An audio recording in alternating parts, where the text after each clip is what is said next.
स्वागत है आप सभी प्यारे भाइयों बहनों का सुपर एग्जाम अड्डा में। और भारत के भूगोल में आज हमारा टॉपिक है मिट्टियां।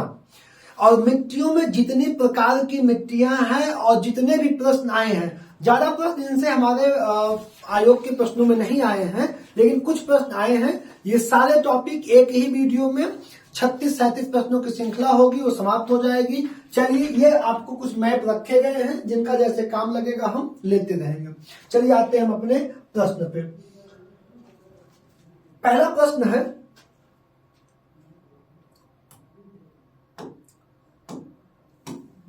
चलिए पहला प्रश्न है, भारत की निम्न मिट्टियों में से कौन बेसाल्ट लावा के अपक्षय के कारण निर्मित हुई है। लावा, बेसाल्ट लावा ज्वालामुखियों द्वारा जो मैग्मा बाहर आएगा उसे हम लावा कहेंगे। उसके अपक्षय से कौन सी मिट्टी निर्मित हुई है। जलोढ़ मिट्टी या लेटेराइट मिट्टी या लाल मिट्टी या रेगुर मिट्टी। अगर हम डायरेक्ट कहें तो ज्वालामुखियों के लावा के जमने से जो मिट्टी निर्मित होती है उसे हम काली मिट्टी कहते हैं। क्या कहते हैं? काली मिट्टी कहते हैं। लेकिन काली मिट्टी का ही एक नाम होता है रेंगुर। काली मिट्टी का ही एक नाम होता है रेंगुर मिट्टी। काली मिट्टी का एक नाम क्या होता है? रेंगुर मिट्टी।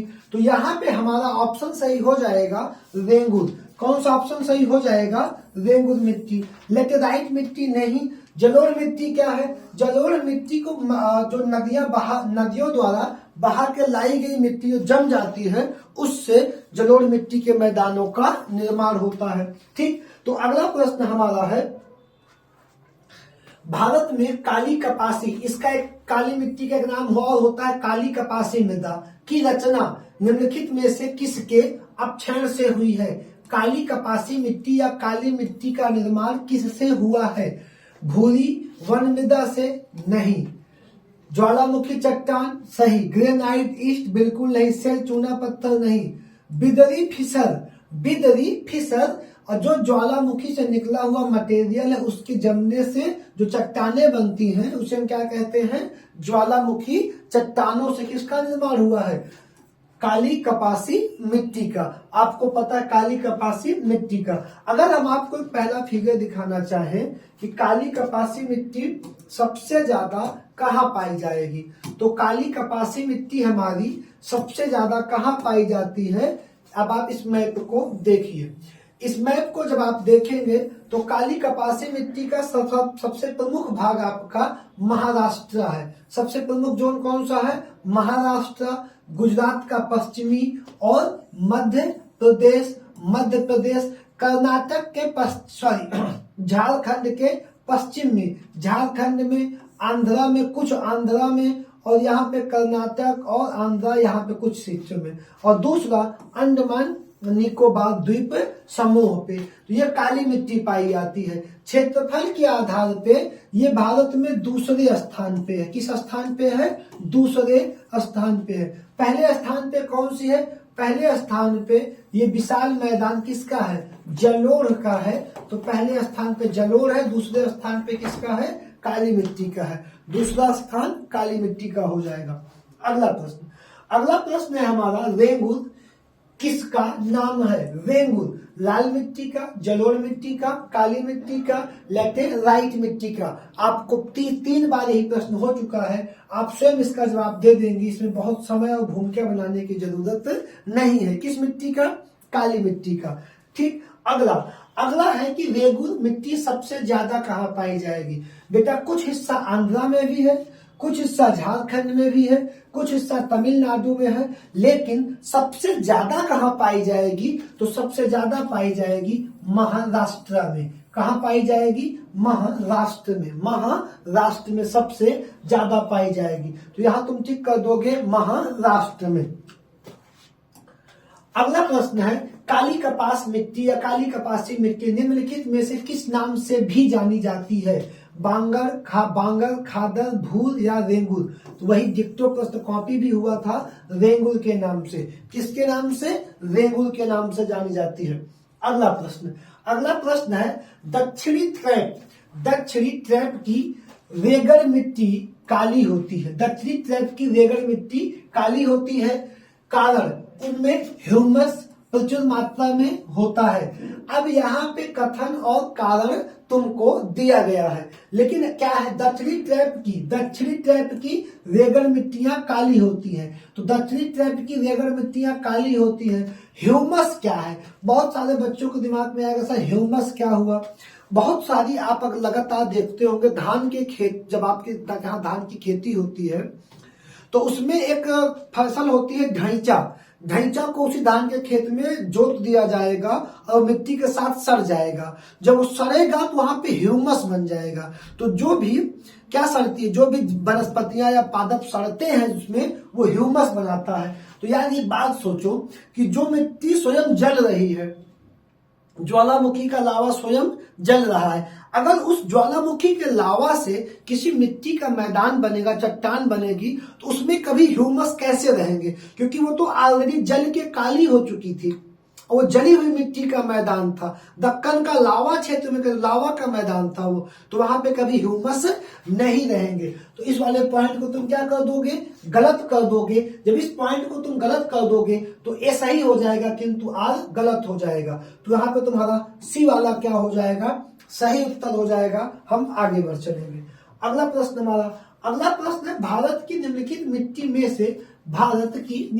मिट्टियों में से कपास की खेती के लिए कौन सी सर्वाधिक उपयुक्त है। कपास की खेती के लिए सबसे उपयुक्त, अब कपास की खेती के लिए सबसे उपयुक्त मिट्टी है काली का एक दूसरा नाम है रेंगुर। तो यहाँ पे लगातार प्रश्न किससे उठ रहा है, रेंगुर मिट्टी से। किससे उठ रहा है, रेंगुर मिट्टी से।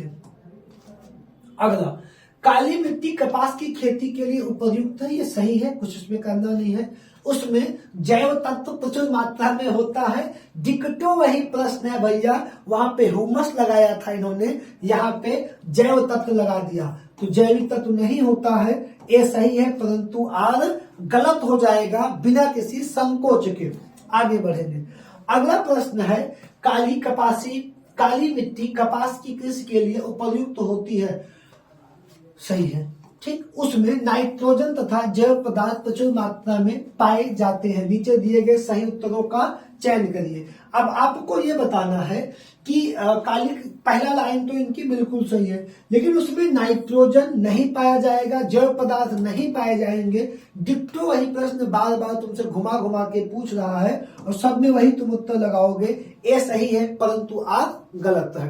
अगला प्रश्न क्या है हमारा कि कौन सी मिट्टी कपास की खेती के लिए सबसे उपयुक्त है। कौन सी मिट्टी कपास की खेती के लिए सबसे उपयुक्त है, तो हम यहाँ पे जवाब देंगे मेरे प्यारे भाई, काली मिट्टी।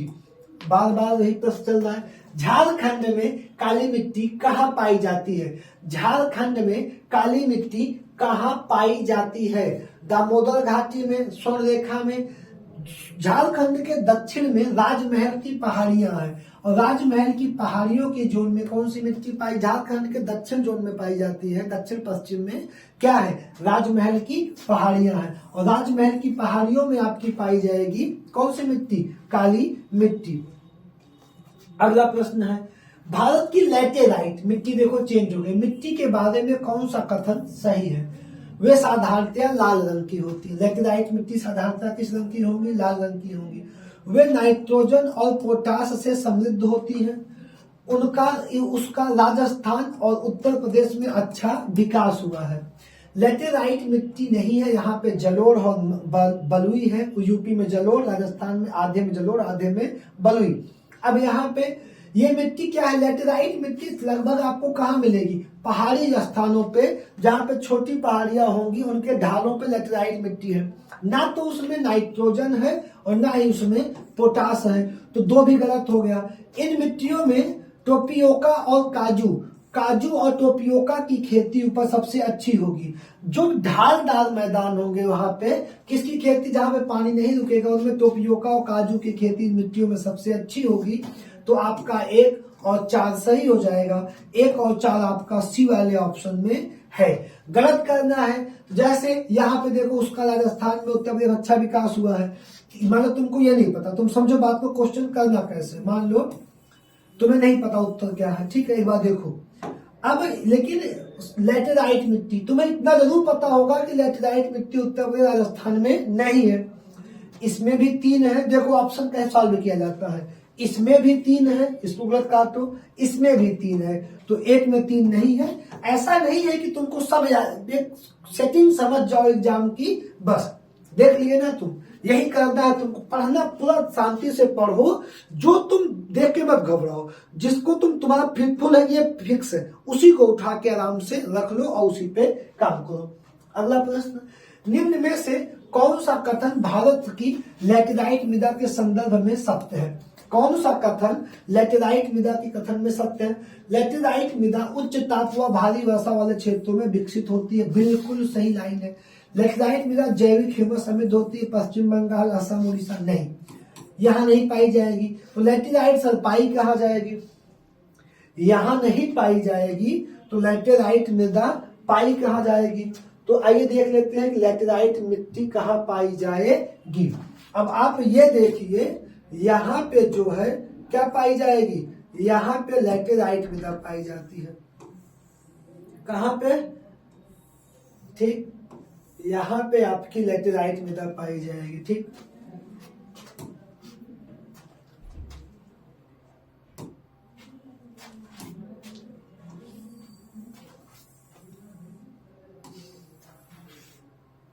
ठीक। अब देखिए, महाराष्ट्र,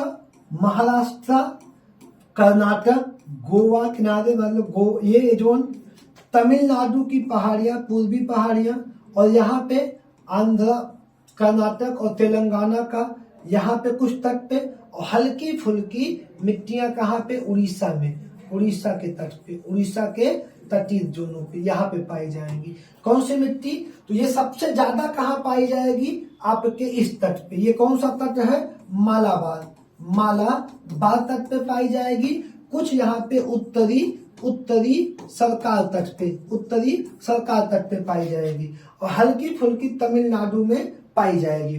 ठीक,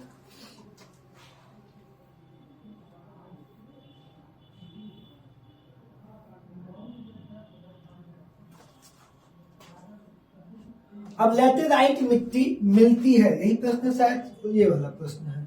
ठीक, ठीक ठीक, यही प्रश्न है। अब इसमें देखो, लैटेराइट मृदा उच्च ताप पे भारी वर्षा वाले क्षेत्रों में विकसित होती है, बिल्कुल सही है, आप देख लिए, उच्च ताप भारी वर्षा। लैटेराइट मृदा जैविक ह्यूमस समृद्ध होती है, वह पश्चिम बंगाल, असम व उड़ीसा में पाई जाती है। असम व उड़ीसा में क्या की जाती है? पाई जाती है। कौन सी मृदा? लैटेराइट मृदा। अब यहाँ पे, तो यहाँ पे असम व उड़ीसा में, पश्चिम बंगाल में गलत हो गया, असम में नहीं जाएगा। उड़ीसा में कुछ पाया जाता है, पश्चिम बंगाल में पाया जाता है। तो इसमें जब 2 गलत है तो कौन सा सही हुआ? केवल एक क्या हो जाएगा? सही हो जाएगा। अगला जो प्रश्न है, लैटेराइट मिट्टी मिलती है यूपी में 0% मिलेगी ही नहीं, हिमाचल मिलेगी ही नहीं, पंजाब, तो ऐसे तो केरला में सबसे ज्यादा मिलती है, कर्नाटक, केरला में, लेकिन यहाँ पे महाराष्ट्र है, और इन सबसे महाराष्ट्र में पाई जाएगी। तो क्या टिक कर दोगे तुम? महाराष्ट्र में। ऑप्शन यहाँ पे वही बन रहा है, तो हम महाराष्ट्र को टिक कर देंगे। उसके बाद, निम्नलिखित कथनों में कौन लैटेराइट मिट्टी के लिए सही नहीं है? निम्नलिखित कथनों में कौन लैटेराइट मिट्टी के लिए सही नहीं है? ये आर्द्र अपक्षालित प्रदेशों की मिट्टी है, पहला पॉइंट। वे बहुत ही अपक्षालित मिट्टी है, दूसरा पॉइंट। तीसरा, इनकी उर्वरता कम होती है, सही नहीं है। उनमें चूना की मात्रा प्रचुर पाई जाती है, ये नहीं होगा। क्यों नहीं होगा? क्योंकि ये मिट्टी ढालों पे होती है, और ढालों पे होने के कारण जब इस पे बारिश की बूंदें पड़ती हैं, जब इस पे बारिश की क्या पड़ेंगी? जब इस पे बारिश की बूंदें पड़ती हैं, तो इनमें से लगभग तत्व क्षण के क्या हो जाते हैं? अपक्षालित हो जाते हैं, लगभग तत्व क्षण के अपक्षालित हो जाते हैं। तो ये यहाँ पे जो आपका पहला पॉइंट है वो सही है, ये बहुत ही अपक्षालित मिट्टी है, ये भी सही है। इनकी उर्वरता क्योंकि इसमें से तत्व नाइट्रोजन, पोटास, लगभग तत्व क्या क्षण के चूना सब तत्व निकल के बह जाता है। इनमें भारी तत्व बचते हैं, जैसे कौन से तत्व? आयरन। आयरन की मात्रा इन मिट्टियों में ज्यादा पाई जाती है, लेकिन चूना नहीं पाया जाएगा। तो कौन सही नहीं है? तुम लगा दोगे डी वाला ऑप्शन। कौन सा? डी वाला। निम्नलिखित में से कौन सी मिट्टी नदियों द्वारा, निम्नलिखित में से कौन सी मिट्टी नदियों द्वारा निर्मित है? निम्नलिखित में से कौन सी मिट्टी नदियों द्वारा बहाए गए मृदा से निर्मित होती है? तो तुमको पता है जलोढ़, तुमको पता है जलोढ़ मिट्टी है। कौन सी मिट्टी है भैया? जलोढ़ मिट्टी है। अब जलोढ़ मिट्टी कहाँ कहाँ पाई जाएगी? अगर हम ये चीज देखेंगे भैया तो जलोढ़ हो जाएगी, ये भारत में सबसे ज्यादा पाई जाती है जलोढ़। अब ये देखिए, ये जलोढ़ का क्षेत्र है, ठीक, जलोढ़ मिट्टी का। अब ये कहां से पाई जाती? नदियों के द्वारा बहा के लाए गए। यहाँ पे नदियों का पंच प्रयाग, पंच नद का भूमि है। ये गंगा और यमुना का विशाल मैदान, यहाँ पे हिमालयी नदियां, ये ब्रह्मपुत्रा का विशाल मैदान, ये हुगली का, ये यहाँ पे तटीय मैदान, ये तटीय मैदान किनारे किनारे किस कौन से तट? उत्कल तट, मालाबार, सॉरी यहाँ पे साइड तट हो जाएगा आपके आंध्रा का तट और तमिलनाडु का तट, और ये होते हुए गुजरात के जोन में किनारे किनारे मिलेगा। तो नंबर 1 पे भारत में नंबर 1 क्षेत्रफल में कौन सी मिट्टी पाई जाती है? जलोढ़ पाई जाती है। कौन सी पाई जाएगी? जलोढ़ पाई जाएगी। भारत में सबसे अधिक उपजाऊ मृदा कौन सी है? भारत में सबसे अधिक उपजाऊ मृदा जलोढ़ होती है। कौन सी मृदा होती है? भारत में सबसे ज्यादा उपजाऊ मृदा कौन सी होती है? जलोढ़। जलोढ़ में भी एक वर्गीकरण होता है, पुरानी जलोढ़, पुरानी जलोढ़ और नई जलोढ़। पुरानी जलोढ़ और नई जलोढ़, इनमें दो नाम आएंगे अभी आपके सामने।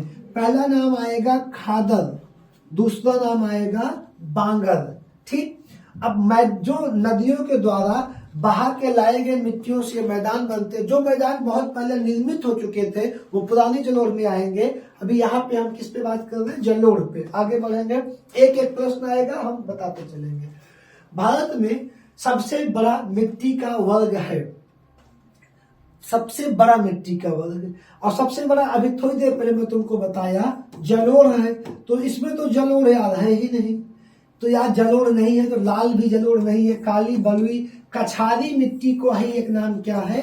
कछारी का एक नाम है जलोढ़ मृदा। कछारी का मतलब बह के आया हुआ, जो काछ के रख दिया जाए, कछारी, ठीक, बह के आया हुआ, बचा हुआ, ठीक। अगला प्रश्न, निम्नांकित में से मिट्टी का कौन सा वर्ग भारत के सर्वाधिक क्षेत्र में फैला है? जलोढ़ मिट्टी। कौन सी मिट्टी? जलोढ़ मिट्टी का वर्ग सर्वाधिक क्षेत्र में फैला है भैया। अगला, गंगा के मैदान में पुरानी कछारी, ये देखो यहीं पे मैं इंतजार कर रहा था, पुरानी कछारी और पुरानी कछारी और नई कछारी। नई कछारी का मतलब नई जलोढ़। पुरानी कछारी को क्या कहेंगे भैया? पुरानी कछारी को बांगर कहेंगे और नई कछारी को खादर कहेंगे। खादर ज्यादा उपजाऊ होता है, ज्यादा, और ये धीरे धीरे काफी पुराना हो जाता है, ये थोड़ा सा कम उपजाऊ होता है। तो खादर जो होता है, यहाँ लगभग नदी का पानी आ जाता है प्रतिवर्ष और उसके द्वारा सिंचित हो जाती है, यहाँ पे ऐसा कम हो पाता है। ये क्या है? अब पुरानी कछारी या पुरानी जलोढ़ का ही दूसरा नाम क्या है? बांगर है। क्या है? बांगर। और नई का क्या हो जाएगा? खादर। पूरा एक एक टॉपिक हमने चर्चा किया। जल्दी से कमेंट मार के तुम बताओ, या क्लास वाले पढ़े हो तुम लोग ना, सब जल्दी बताओ। अगला देखो, निम्नलिखित में से किस प्रकार की मृदा की जल धारण, निम्नलिखित में से किस प्रकार की मृदा का जल धारण क्षमता सबसे कम होगी? भैया जो बलुई मिट्टी होती है उसमें कितना भी जल डालेंगे तुरंत सोख के नीचे भेज देगी, वो रोक अपने अंदर सोख के रख नहीं पाएगी। तो इसमें कौन सी हो जाएगी? बलुई, ठीक है। कौन सी हो जाएगी? बलुई दोमट मृदा क्या करेगी? सबसे कम जल धारण सोखने की क्षमता है, सबसे ज्यादा काली मिट्टी की होगी, ठीक है ना। आगे सूची 1 को सूची 2 से सुमेलित कीजिए। जलोढ़, जलोढ़ में बिना पूछे उत्तर प्रदेश लगाओ। एक बार देखो सिस्टम सेट होता है, 1 में 2 की नहीं होता है। A 2 बिना पूछे बी को आंसर कर दो, सही हो गया। आदो यादव प्री का सवाल तुम 0.5 सेकेंड में लगा दिए। कुछ नहीं करना था, लेकिन अगर तुम कहते हो तो मैं देख लेता हूं। अब इसी के अनुसार बी में 3 मार दो, सही है देखो, सी में 4 मार दो, आंध्रा सही है, और डी में 1 मार दो, मरुस्थली राजस्थान। सेकंड का सवाल था कि नहीं था? हो गया ना, एक पकड़ो उसी पे आके लग जाओ। आगे देख लो, पश्चिमी राजस्थान की मिट्टी में किसकी मात्रा अधिक है? पश्चिमी राजस्थान की मिट्टी में किसकी मात्रा अधिक है? एल्यूमिनियम की अधिक है, कैल्शियम की अधिक है, नाइट्रोजन की अधिक है, या फास्फोरस की अधिक है? पश्चिमी राजस्थान की मिट्टी सबसे ज्यादा बलुई है, और सबसे ज्यादा क्षारीय बलुई मिट्टी में कैल्शियम की मात्रा सबसे अधिक होती है। किसकी मात्रा सबसे अधिक होती है? कैल्शियम की मात्रा सबसे अधिक होती है। अगला प्रश्न है, निम्नलिखित में से कौन सी फसल मृदा को नाइट्रोजन से भरपूर कर देती है? ऐसी कौन सी फसल है जिसको बो देने के बाद, जिसकी बुआई करने के बाद मिट्टी में स्वतः नाइट्रोजन की प्राप्ति हो जाती है? आलू है, सोलगम है, सूरजमुखी है, मटर है। तो बेटा दलहन वर्ग की जो फसल लगती है, वो जब उसको काटते हैं तो मिट्टी नाइट्रोजन से भरपूर हो जाती है, नाइट्रोजन उसमें आ जाएगा। तो कौन सी फसल यहाँ पे दलहन वर्ग की है बेटा? मटर। कौन सी फसल दलहन वर्ग की है? मटर है। तो यहाँ पे आप ऑप्शन डी को क्या करेंगे? सही कर देंगे। अगला प्रश्न, भूमि की उर्वरता बढ़ाने के लिए निम्न में से कौन सी फसल उगाई जाए? कमेंट करके तुम बता दो कौन सी दलहन वर्ग की फसल है, उसी को जल्दी कमेंट कर दो तुम इसको।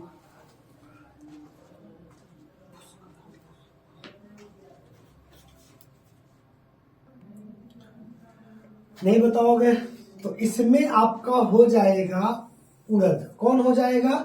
उड़द हो जाएगा। ये भी किसकी फसल है? ये भी दलहन वर्ग की फसल है, उड़द। अगला जो हमारा प्रश्न है मेरे भैया, वो है भारत में कुछ भागों में यात्रा करते हुए आप देखेंगे कि कहीं कहीं लाल मिट्टी पाई जाती है। मिट्टी के इस रंग का प्रमुख कारण क्या है? मैग्नीशियम की बाहुल्यता, संचित ह्यूमरस, और फेरिक ऑक्साइड की विद्यमान, फास्फेट की अधिकता। आप एक ग्रह सुने होंगे कि ये ग्रह लाल है, मंगल, आयरन ऑक्साइड के कारण। तो वही ऑक्साइड के तत्व मिट्टी में भी पाए जाते हैं, जो क्या होते हैं? लाल दिखते हैं। लेकिन जब उनमें पानी लग जाता है, जब पानी भर जाता है, तो पानी को सोखने के बाद उनका रंग पीले रंग में परिवर्तित हो जाता है। तो यहाँ पे आप ठीक करेंगे फेरिक ऑक्साइड की विद्यमानता के कारण। ठीक। अगला जो हमारा प्रश्न होगा, हिमालय की मिट्टियों में ह्यूमस प्रचुर मात्रा में पाया जाता है। यार हिमालय की मिट्टी में कहां से घास सड़ेगी, कहां से जैव पदार्थ सड़ेगा, कहां से पादप सड़ेंगे? तो ह्यूमस बिना सड़े कहां बनेगा? रक्त का तो इसको नहीं पाया जाता। हिमालय में सर्वाधिक क्षेत्र वनाच्छादित है। वनाच्छादित का अर्थ है वनों से ढका हुआ। दो तो सही है, एक गलत है, एक गलत है और सही है। डी वाला तुम क्या करोगे? ठीक कर दोगे। सामान्य सा डी वाला तुम्हारा सही हो जाएगा। अगला प्रश्न है तुम्हारा, निम्नलिखित कथन ऊसर मिट्टी के संबंध में। ऊसर मिट्टी ठीक देखते हैं, चूने का प्रयोग करके इसे सुधारा जा सकता है? नहीं, चूने का प्रयोग करके नहीं सुधारते, इसको जिप्सम का प्रयोग करके सुधारते हैं। किसमें? जिप्सम का प्रयोग करके सुधारते हैं। अब है क्या, इस मिट्टी का पीएच मान 7 से अधिक होता है। अब पीएच मान तुम लोग पढ़े होंगे कि पीएच मान ठीक 14 तक होगा।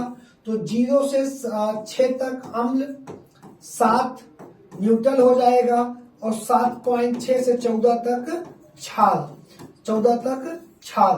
तो ऊसर मिट्टी कैसी होती है? क्षारीय मिट्टी होती है। इसका पीएच 7 से अधिक होता है। ये लाइन क्या है? ये लाइन आपकी बिल्कुल सही है। इस मिट्टी में सबसे धान की फसल उगाई जाएगी, पानी निकलने की व्यवस्था होगी, जिप्सम मिला के इस मिट्टी को सही किया जाएगा, पानी भरा जाएगा, निकाला जाएगा, भरा जाएगा, निकाला जाएगा। धान की खेती सबसे पहले की जाती है। तो 2 और 3 इसमें क्या हो जाएंगे?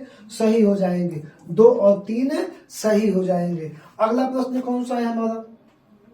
अगला प्रश्न है, सामान्य फसलें उगाने के लिए उर्वरक भूमि का पीएच मान कितना होने की संभावना है? अगर देखो जो सामान्य पीएच होता है 7 होता है, ना अम्ल ना क्षार, लेकिन 6 से 7 का पीएच सबसे बेहतर माना जाता है खेती करने के लिए। ठीक, अगला अगला प्रश्न है, भारत में सर्वाधिक क्षारीय क्षेत्र कहाँ पाया जाएगा? क्षारीय क्षेत्र, कौन सा क्षेत्र? क्षारीय, यही को ऊसर कह सकता था। क्या कह सकता था तुमसे? ऊसर कह सकता था। गुजरात में नहीं, हरियाणा में नहीं, पंजाब, तुम राजस्थान हरियाणा के चक्कर में मत पड़ना। सबसे ज्यादा ऊसर भूमि कहाँ थी? यूपी में थी। सबसे ज्यादा क्षारीय भूमि कहाँ? अब तो लगभग समाप्त के कगार पे है। एक परियोजना थी ऊसर सुधार परियोजना, विश्व बैंक द्वारा प्रस्तावित एक फंड आया था ऊसर सुधार में, उसके लगभग ऊसर को सुधारा गया भी, बहुत बड़े पैमाने पे है भी। अगला प्रश्न है, भारत में लवणीय मृदा का सर्वाधिक क्षेत्रफल कहाँ है? अम्ल या लवण? अम्ल या लवण? तो अम्लीय या लवणीय मृदा की सबसे ज्यादा क्षेत्रफल मेरे भैया गुजरात में है। सबसे ज्यादा क्षेत्रफल कहाँ है? गुजरात में हो जाएगा। अगला प्रश्न है हमारा कि भारत में निम्न में से किस क्षेत्र में मृदा अपरदन की समस्या गंभीर है? भारत में निम्न में से किस क्षेत्र में मृदा अपरदन की समस्या क्या है? गंभीर है। तो अब देखो यहाँ पे मालवा का पठार है, दंडकारण्य का पठार है, मेघालय, शिवालिक पहाड़ियां। तो सबसे ज्यादा मृदा अपरदन का मतलब बारिश के साथ मिट्टी का कट के लेके बह जाना। तो इनमें से दिए गए ऑप्शन में सबसे ज्यादा शिवालिक पहाड़ियों के नीचे वाले क्षेत्रों में जो पानी बह के आता है, सबसे ज्यादा कहाँ है? शिवालिक, क्योंकि बारिश भी वहां पे कुछ ज्यादा है। ठीक, शिवालिक पहाड़ियों के क्षेत्र में। अगला प्रश्न है हमारा, निम्नलिखित में भारत का कौन सा क्षेत्र मृदा अपरदन का बोलेंगे इरोजन से अत्यधिक प्रभावित है? अब मिट्टी को काटने के लिए भारत की सबसे प्रसिद्ध नदी है चंबल, जिसे उत्पात की भूमि बोलते। चंबल ने वहां पे बीहर बोलने लगे, इतनी ज्यादा मिट्टी को काट दी है। तो सबसे ज्यादा क्षेत्र कौन सा हो जाएगा? चंबल नदी की घाटी, चंबल घाटी। चंबल घाटी के खोह खड्डों का निर्माण का कारण निम्नलिखित में से किस प्रारूप का अपरदन है? आस्फलन अपरदन, चादरी अपरदन, पूरी की पूरी परत निकल के बह जाए, शुद्ध सरिता पतली पतली नाली बन जाए, लेकिन और नलिका अपरदन, एक नाली नुमा बड़े बड़े अपरदन होते हैं, इसे क्या कहेंगे? और नलिका अपरदन। किसका है? और नलिका अपरदन का उदाहरण हो जाएगा। ठीक, अगला प्रश्न है, कौन सा तरीका मिट्टी की उर्वरता प्राप्त करने का नहीं है? फसल चक्र, एक फसल के बाद दूसरी फसल के बाद तीसरी फसल बो दोगे तो मिट्टी में जान आ जाती है और उर्वरता बढ़ जाती है। तो ये तो है। ठीक, मिश्रित खेती से भी उर्वरता को बहुत लाभ होगी। ठीक, अब यहाँ पे बीज संशोधन एक ऑप्शन बचा, और बहुफसली खेती। तो बहुफसली खेती का भी वही फायदा है, उर्वरक बढ़ाने के लिए किया जाता है। तो कौन नहीं होगा? बीज संशोधन से जमीन की उर्वरक क्षमता से कोई फर्क या प्रभाव नहीं पड़ेगा। तो तुम सी वाले ऑप्शन को टिक करके आगे बढ़ जाओगे। अगला प्रश्न है अब यहाँ पे जो मिट्टी से आए हुए जितने प्रश्न थे वो हमारे समाप्त हुए हैं, सारे प्रश्न समाप्त हो गए। मुश्किल से 30 मिनट का ये वीडियो होगा हमारा आपका। 5 मिनट आपका और लूंगा, मिट्टी के प्रकार और सभी प्रकार की विशेषता 5 मिनट आप देखें, बहुत ही बेहतर होगा। थोड़ा सा साफ नहीं दिख रहा है लेकिन ठीक है। भारत की मिट्टियां। भारतीय कृषि अनुसंधान परिषद ने भारत की मिट्टियों को 8 वर्गों में विभाजित किया है। नंबर 1 जलोढ़ मिट्टी खादर बांगर, नंबर 2 काली मिट्टी, नंबर 3 पीली मिट्टी, number 4 laterite, number 5 Parvati, number 6 मरुस्थली, number 7 लवणी या क्षारी और नंबर 8 पीट या जव। कितनी मिट्टियों को विभाजित किया है? 8 प्रकार की। किसने? भारतीय कृषि अनुसंधान परिषद ने भारत में। भारतीय कृषि अनुसंधान परिषद के अनुसार भारत में कुल कितनी मिट्टियां हैं? 8 प्रकार की मिट्टियां हैं। अगला जलोढ़ मिट्टी। सबसे पहली कौन सी? नंबर 1 कौन सी है? जलोढ़ मिट्टी। उत्पत्ति, इस मिट्टी का निर्माण हिमालय से निकलने वाली मुख्य रूप से 3 बड़ी नदियां सतलज, गंगा, ब्रह्मपुत्र एवं उनकी सहायक नदियों द्वारा काप मिट्टी लाए जाने और उनकी मैदान में जमा करने से हुआ है। यह एक अक्षेत्रीय मिट्टी है जो मिट्टी दूर से लाके बहा के महीकणों से बनाई है, ठीक जैसे जलोढ़ और लोयस। इनके कणों का आकार एवं आधार पर मिट्टी को दो भागों में बांटा जाएगा। एक होगी खादर और दूसरी होगी बांगर। खादर क्या होगी? खादर नवीन होगी और बांगर पुरानी जलोढ़ मृदा होगी। पुरानी जलोढ़ मृदा होगी। आगे बढ़ेंगे। अगला होगा काली मिट्टी। काली मिट्टी ये उत्पत्ति, इनकी जो उत्पत्ति है ज्वालामुखी के दरारी उद्भेदन से निकलने वाले पैथिक लावा के जम जाने से बनती है। इसका निर्माण बेसाल्टिक लावा पदार्थों के विखंडन से हुआ है। ये चिकनी लावा प्रधान एवं उपजाऊ मिट्टी है। इसका रंग गहरा काला होता है। कणों की बनावट घनी और महीन होती है, घनत्व ज्यादा होता है। इसकी जल धारण क्षमता अधिक होती है। चिकने होने के कारण जल सूख जाने के बाद इसमें दरार पड़ जाता है। इसे ही दरारी मिट्टी कहते हैं। दरारी मिट्टी तालाब में पाया जाएगा, देखिए ना। इसमें चूना, पोटाश, एल्यूमिनियम, कैल्शियम, लोहे की मात्रा होती है। इसमें फास्फोरस, जीवाश्म, नाइट्रोजन का अभाव होता है। ये क्वेश्चन कई जगह था अभी आगे। पठारी ढालों पर यह कम उपजाऊ होती है। वहां इनमें गेहूं, कपास, गन्ना, केला, ज्वार, तंबाकू की अरंडी, मूंगफली, सोयाबीन एवं फसलों की सब्जी आदि पैदा की जाते हैं। यह एक क्षेत्रीय मिट्टी है। काली कपासी मिट्टी को रेंगुन मिट्टी के नाम से जानते हैं। ठीक, कपास की सबसे उपयुक्त होती है। दो हो गया ना। अब चलो तीसरे पे। तीसरी लाल पीली मिट्टी। ये मिट्टी अपक्षय के प्रभाव से ग्रेनाइट का मतलब अग्नि और नीस का मतलब रूपांतरित चट्टानों के टूट फूट के कारण बनी है। लोहे की ऑक्साइड मिलने के कारण इस मिट्टी का रंग लाल होता है। जल योजित रूप में या पीली, जब ये जल को सोख लेती है तो पीली रंग की दिखाई पड़ती है। इसमें मूल चट्टान से चॉकलेटी रंग के खनिज तत्व पाए जाते हैं। फेडरस, एल्विन एंड महीन कण पाए जाते हैं। इसी कारण से रंग को लाल पीला रंग दिखाई पड़ता है इस मिट्टी का। ठीक है, अगला 3 हो गया। चौथा लेटेराइट। इस उत्पत्ति, इन मिट्टियों का निर्माण शुष्क एवं नम कृमि मौसम वाले क्षेत्रों में होता है, जहां वर्षा सामान्यतः 200 सेंटीमीटर से अधिक होती है। ये मिट्टी चट्टानों की टूट फूट एवं रासायनिक क्रियाओं से बनती है। अधिक वर्षा के कारण लेटेराइट चट्टानों का अपक्षयन होता है, जिसके फलस्वरूप बालू एवं चूने का अंश रिस कर नीचे चले जाते हैं एवं मृदा में लोहा एवं एल्यूमिनियम के यौगिक बचते हैं। यहां से भी आपका क्वेश्चन था, भी इसको एक बार देख लीजिएगा। अगला प्रश्न अगला क्या है? पर्वतीय मिट्टी। ये मिट्टियां पतली, दलदली एवं रंध्रयुक्त होती हैं। पहाड़ी ढालों के तलहटी में बेछिद्र में बलुई एवं कम उपजाऊ टर्शियरी मिट्टी पाई जाती है। इस मिट्टी में अच्छी किस्म की चाय, चावल, फल पैदा होते हैं। पश्चिमी हिमालय के ढालों पे सामान्य उपजाऊ श्रेणी में मिलती है। मध्य हिमालय के क्षेत्र में पाई जाने वाली मिट्टी में वनस्पति के अंशों की अधिकता के कारण यह उपजाऊ होती है। इसमें ह्यूमस की अधिकता के कारण ये अम्लीय प्रकृति की होती है। इस मिट्टी में पोटाश, फास्फोरस, चूने की कमी होती है। ये मिट्टी अपरदन की समस्या से प्रभावित रहती है। ठीक,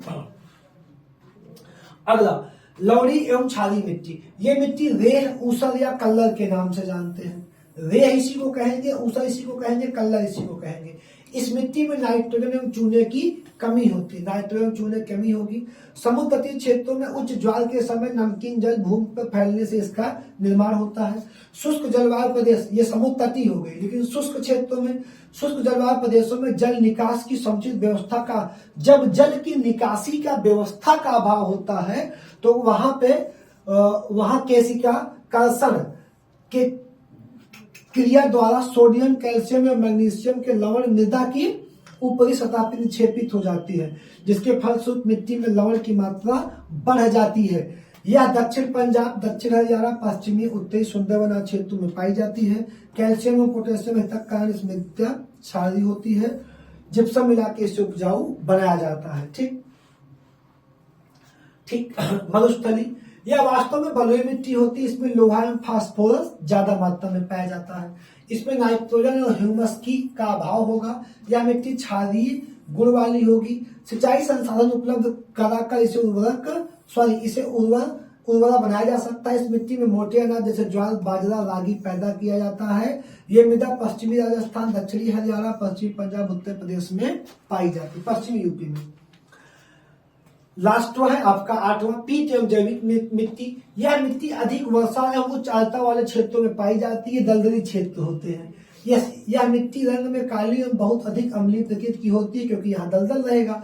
मिट्टी में जीवाश्म के अंश पर्याप्त उपस्थित होते हैं, अतः यह मृदा में ह्यूमस अधिक होता है। इस मृदा में लोहे के अंश भी पाए जाते हैं। इस मृदा में फास्फोरस एवं एल्यूमिनियम सल्फेट से के अधिक होने के कारण यहाँ पौधों के विकास हेतु हानिकारक होती है।